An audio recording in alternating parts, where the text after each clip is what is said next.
Oh, y'all one more. This is a killer on them chinks and brown. Which them midges, them midge worms start popping out. And they little red worm, they love this. That's a number 6 gold hook. And that's a little long shank back there.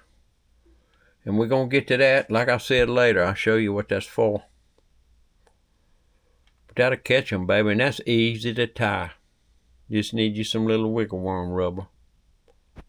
I don't remember what I got that off of some little old toy I found somewhere with squiggle legs on it, like and big eyes. Anyway, I got the legs off of it, and it make me some fine little worm leg. And they will shimmy for you. Kick-ass bait. Number 6 gold hook. Put you down a base. Put you down a little Sally Hansen. Do not use super glue and rubber to draw it up and fuck it up. Excuse my French. That's your worm right there, baby, and it'll catch them. And that's easy and cheap. Thank y'all for watching. From the bench, in the shop, in the woods, Otaka.